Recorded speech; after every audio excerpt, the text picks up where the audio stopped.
Hi, and welcome to Good Grief.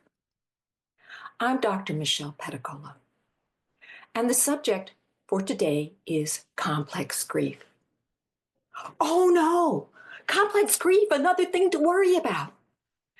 Actually, this is information you really need to have. It will empower you in your life and also in mastering your own emotions. Before we begin, I would like to tell you a little bit about myself and how I came to be doing what I'm doing, because it will help you to understand this whole concept of complex grief. Now, if you had known me about 35 years ago, I would have been the last person you would have thought of to be a grief and loss coach. Okay, yes, I had a PhD in sociology, and I worked with emotionally disturbed adolescents on the Navajo reservation. I had a PhD in sociology and psychology. I had a lot of experience, but I was totally repressed emotionally. And I hadn't the slightest idea how to deal with my own grief. But that all changed in my late 40s when both my parents died. First my father, and then 6 months later, my mother. But before she died, I went home to help her finish up her business. My mother was a toy designer. She sold her concepts to major toy companies in New York. I was sitting in her studio with her going through papers, and I picked up one, a Xerox copy of one of her concepts, and I handed it to her. I said, "Do you need this anymore?" And she looked at it and she said, "Oh, I guess I'll never finish that project." I froze. That was the first time I understood what deadline really meant. But instead of asking her how that felt, I took it back and said, "Don't need to deal with this right now." Instead of allowing her to express her feelings, I thought I was protecting her. I was protecting me because the emotions were welling up inside of me and I had no idea what to do with them. So her moment of regret became my regret. But it woke me up. I made up my mind right then and there I would not live my life with regret. My mother was a poster child for living your life passion. She had 6 children and she had a business with my aunt selling her brilliance and her creativity to the world. If she had regrets, where did that leave me? A repressed people pleaser who spent all my time trying to figure out what everybody else needed and giving it to them so that they would approve of me. This changed my way of thinking. It was a turning point. So I decided to make a film on death, secrets of life and death, because I wanted to wake other people up to this brilliant, wonderful, amazing life that's all too short and that you could run out of time. And in the process of making this film, I joined hospice and started leading a hospice support group for partner loss. And that segued me into working with people around grief and loss.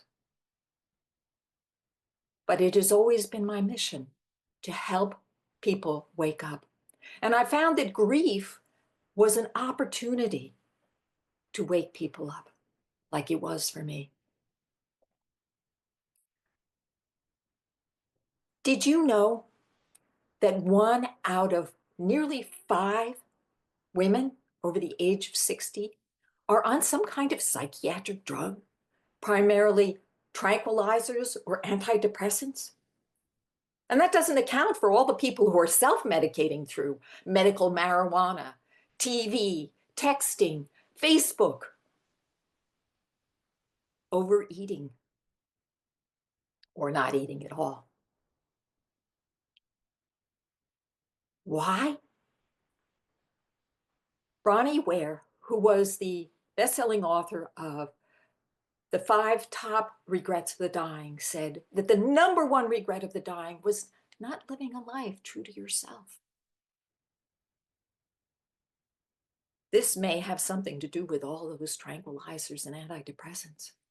Because when we do not respond to our natural impulse, when we don't live our passion, we have to hold it back, and it can leave us in despair. So let's talk about complex grief, because this fits in to my mission to help people wake up to their life purpose. In the course of working with people around grief and loss for over 20 years, I found that a lot of them have early childhood emotional wounds that are holding them back, and magnifying the grief that they're going through. One of those traumas is abandonment. This could be physical abandonment, or it could be emotional abandonment. One of my clients, let's call her Sally, came to me grieving the loss of her husband for 20 years. And she had seen psychotherapists, psychiatrists, counselors, and she wasn't getting the results she needed because it turned out she had 3 experiences of abandonment that she had never resolved. The first one, when she was very young and her father left the family. He left her mother because her mother was a party girl and somewhat unfaithful. So he left his children in her charge. Fortunately, she had a grandmother who took care of her and her younger sister for a number of years. But then she died, another abandonment. And her mother was ill-equipped to take care of her children. This child at 10 years old would have to go out at night and search for her mother in the bars to bring her home. She was terrified that social services would come and take her and her sister away. You can imagine when she found the husband of her dreams, that she found her hero, and she felt this great relief that finally she was safe. But he died. Abandonment number 3. And this is why her grief was so overwhelming. She had never dealt with the earlier abandonment. And now she was in the process of getting number 4 because her son, she would cry in front of every time she saw him because he looked just like her husband. And he was married and he had a child and he didn't want to see her. So we worked together and we worked on these early childhood wounds. And eventually, she released her grief and she started working on her life. She got involved in photography and in growing plants, and she created a meaning for her life. Now, I had a similar story, not quite as dramatic as her, of early childhood abandonment. I was born in a family in which there were already 2 other children, and I had a very young, inexperienced mother. She was overwhelmed. So I didn't bond with her. I bonded with my dad. And for 2 years, it was heaven. But then he was transferred to Japan by the US Army. And I was devastated. I think that's what I'm told. I was 2 years old. I don't remember. But my mother was not able to help me because she was busy packing up a household and 3 children to move to Japan. So I learned to repress my emotions. And in that little 2-year-old mind of mine, I decided that something was wrong with me. And the solution was to figure out what other people wanted and give it to them so that they would love me and approve of me. It worked well with my sister, who was 2 years older. It worked with my parents. It worked in school. It worked in college. National Honor Society, Phi Beta Kappa. One of 2 graduate students to earn my PhD. And I would have continued with this had not that experience happened with my mother. What I have noticed about the people I work with that have complex grief is that they repress their emotions because of some childhood experience that's taught them. Not to mention that if you grew up when I grew up in the 50s, everybody repressed their emotions. We were not encouraged to express them. And also this desire to be accepted, to be good enough, to prove ourselves so that we would be loved. So let's talk about what you can do if you have complex grief. I have a system of healing called SERVE, and each of the letters stands for something. The S stands for surrender. So often we resist grief because it's uncomfortable, it's painful, and we live in a society that hates pain. We have a zillion pills to take care of our pain. But there is no way around grief. You have to go through it. You have to surrender to the experience, which brings me to the next letter, E, which is to embody the experience, to allow the feelings to percolate and go through in your body, in your emotions, but not letting them take you over. We're going to talk about that a little more. After you have released your emotions and developed a practice of releasing your emotions, you want to reframe your story. Very often when people have a major life challenge or a significant loss, they feel victimized. They feel disempowered. They feel maybe there was something wrong with them, like I did when I was a child. And this leaves you disempowered. Reframing helps to reestablish your confidence and to look at your story in a different way so that you start to consider other possibilities for your life. Which brings us to V, which stands for vision. You develop a new vision for your life. Maybe the vision that you have needed all along, like for me when I lost my parents. And finally, engage and express. That is, you need to bring this vision into life. And that's my program.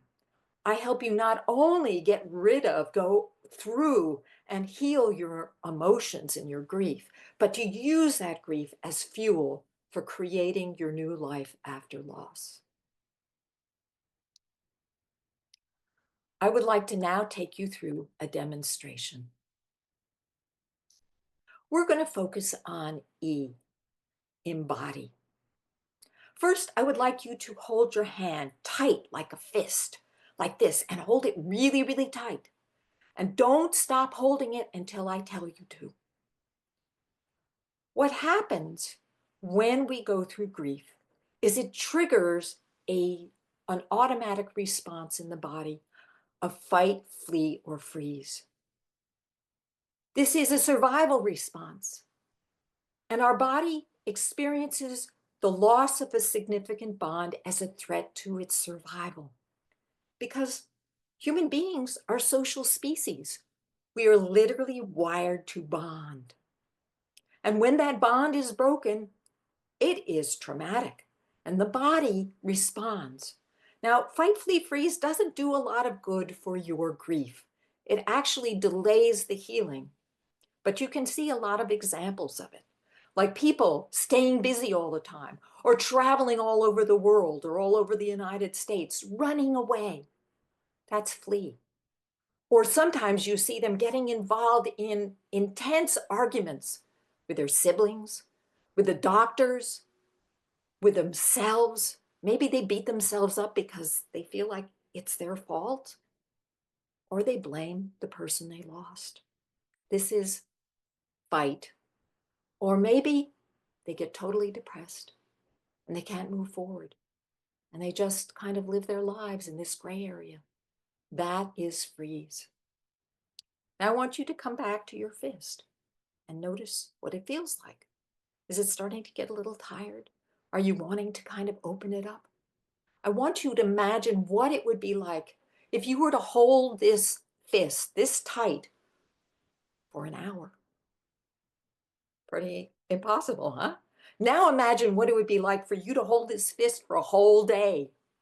Ah, what about a week or a month or a year or decades? This is what we do when we do not release our emotions. Because in order to hold them back, we have to hold them in our body. We have to resist them. And literally, we do that with muscular energy.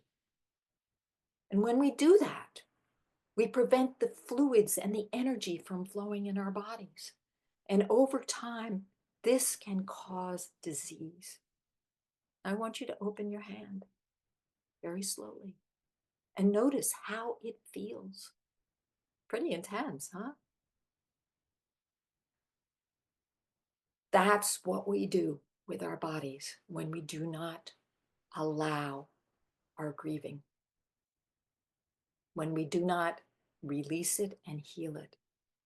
Now I want you to find out where you might be holding grief, and it might be from a long time ago, in your body. We're going to do what I call a body scan. So I want you to close or gentle your eyes and start from the top of your head, noticing what's going on in your body all the way down to the soles of your feet. So close your eyes and think about the top of your head. Do you notice any pain or blockage or resistance or tingliness, some sort of sensation?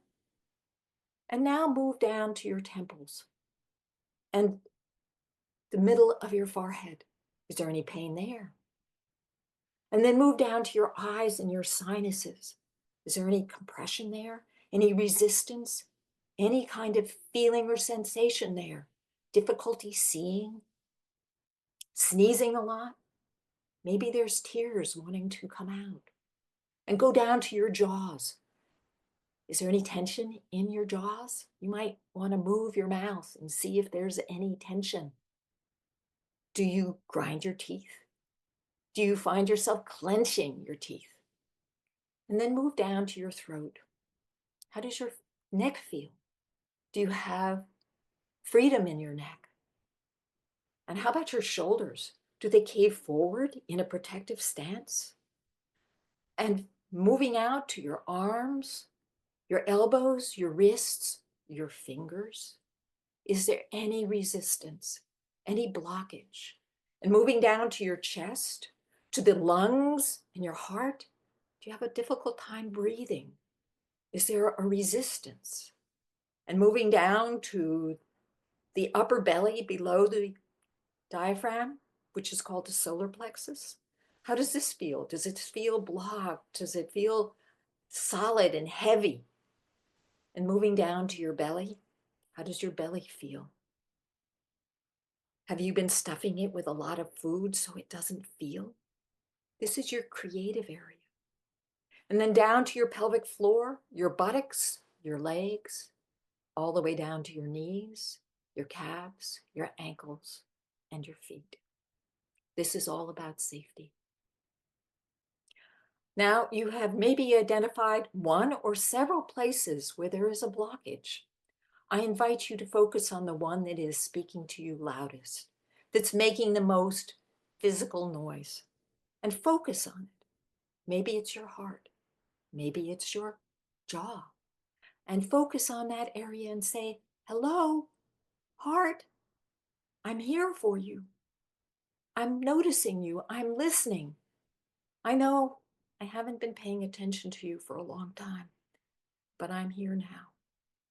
And send that area love. Appreciate that area for trying to speak to you. And notice how it feels and whether it changes its sensation as you focus on it. And then see if any thoughts come to you. A memory, a piece of music, a word, a vision. This is your body speaking to you, telling you important information. you need to listen to. And you might say, what do you need from me? Now, your body may not give you an answer right away, especially if you've been ignoring it for a long time. But stay with it. Try this every day for the next few days and see what comes up for you. You may be asking yourself, well, what's next? What can I do now? I mean, I'm aware of these feelings, but I don't know what to do with them. First, you need to find out whether or not you have complex grief. Because if you do, then the garden variety approach to grief and loss, the standard community grief group, may not solve your problem. I have a checklist of 10 signs of complex grief and how to recognize them. You can get a copy of this checklist by sending an email to me asking for the link. And go through the list and choose the ones that reflect your experience of your grief. And I will get back to you with an analysis of your responses and what you may need to do to move forward. And meanwhile, I would like to summarize where we've gone. I've talked to you about my mission, which is to help you to live your life and soul mission. I've talked to you about complex grief and some of the signs of complex grief. I've talked to you about my serve system for healing grief and loss. It will heal any kind of grief and loss, but it is really for people with complex grief. It goes deep. And finally, I showed you a demo of how one of those 5 areas can be addressed. And I shared with you my complex grief checklist and how you can find out whether or not you have complex grief. And if you want to find out more about the work I do, go to secretsoflifeanddeath.com. That's it for today. Be brilliant, and bye for now.